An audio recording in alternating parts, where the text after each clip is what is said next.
एक क्वेश्चन हमसे पूछा गया है, परेशान है इन्वेस्टर, वो पूछ रहे हैं कि भाई इक्विटी के अंदर तो मेरा हो गया, इक्विटी के अंदर नहीं हो पाएगा, इतनी वॉलेटिलिटी नहीं झेली जाएगी मुझसे। दूसरे कहाँ पे मैं इन्वेस्ट करूं जहां पे मुझे ग्रोथ मिले थोड़ा और वॉलेटिलिटी कम हो। तो देखिए इक्विटी के अंदर ही आपको सबसे ज्यादा, अब 100% सेफ्टी तो कहीं नहीं होती, लेकिन सबसे ज्यादा सेफ्टी के साथ सबसे ज्यादा ग्रोथ तो इक्विटी के अंदर ही मिल सकती थी। लेकिन अगर इक्विटी के अंदर की वॉलेटिलिटी भी नहीं आप झेल पा रहे हैं, तो देखिए मेनली तो चार ही एसेट क्लास है। पांचवा एक क्रिप्टो हो गया है। आजकल तो क्रिप्टो, जब इक्विटी की वॉलेटिलिटी नहीं झेली जा रही तो क्रिप्टो की वॉलेटिलिटी कहाँ से झेली जाएगी।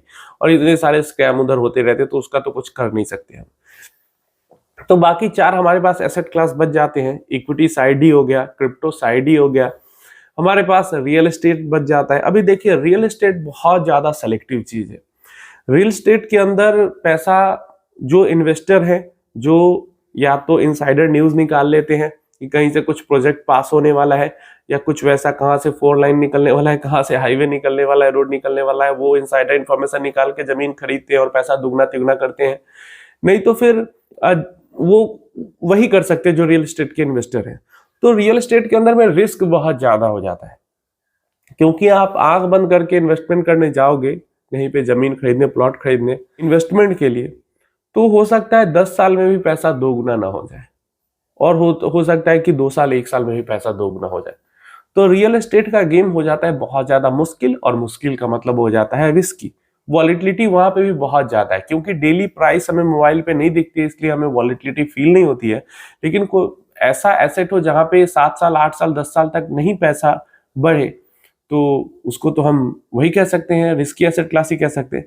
मैं आसपास में अपने लैंड का अगर रेट देख रहा हूँ, तो कहीं पे ये भी दिख रहा है कि 5 साल पहले जहां पे जो 50 लाख रुपए का लैंड था वो 1 करोड़ का भी हो गया है। और कहीं पे पास में ही मैं ये भी देख रहा हूँ कि जो 30 लाख रुपए का लैंड था वो आज 40 लाख रुपए का ही 10 साल में।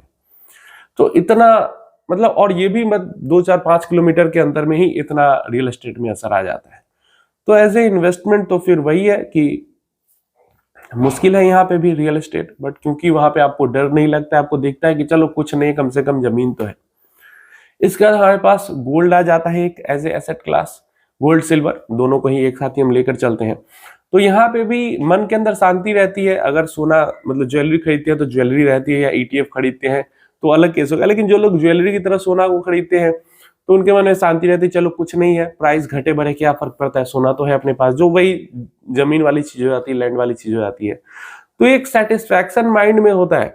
लेकिन अगर गोल्ड को भी हम देखें, गोल्ड की प्राइस हिस्ट्री देखें, तो गोल्ड मतलब लगभग लगभग इक्विटी के जितना ही वॉलेटाइल एसेट क्लास है। गोल्ड के अंदर, फिजिकल गोल्ड के अंदर हम इन्वेस्ट करते हैं या रियल एस्टेट के अंदर इन्वेस्ट करते हैं, तो वॉलेटिलिटी नहीं समझ में आने का रीजन यही होता है कि एक मन के अंदर संतुष्टि होती है कि चलो सामान है कुछ मेरे पास, और दूसरा स्क्रीन पे हमें प्राइस नहीं दिखता। नहीं तो वॉलेटाइल ये भी दोनों उतने ही एसेट क्लास है।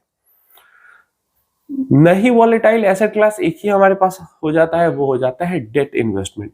एफडी के रूप में करे, लिक्विड फंड के रूप में करे, शॉर्ट ड्यूरेशन फंड्स के रूप में करे, जैसे करे। जो डेट इन्वेस्टमेंट है वही होगी हमारे पास एक एसेट क्लास, जो कि बॉन्ड वगैरह जो हो जाती है, कॉर्पोरेट बॉन्ड हो गया, कोई भी, मतलब बहुत सारे डेट के भी म्यूचुअल फंड्स है, तो वही एक एसेट क्लास हो जाती है जो हमारे पास वॉलेटाइल नहीं होगी। तो फिर वहां पे हमें सिंगल डिजिट रिटर्न ही मिलेंगे, 6 7 8% तक रिटर्न मिल जाएंगे, और इसी में हमें खुश रहना पड़ेगा।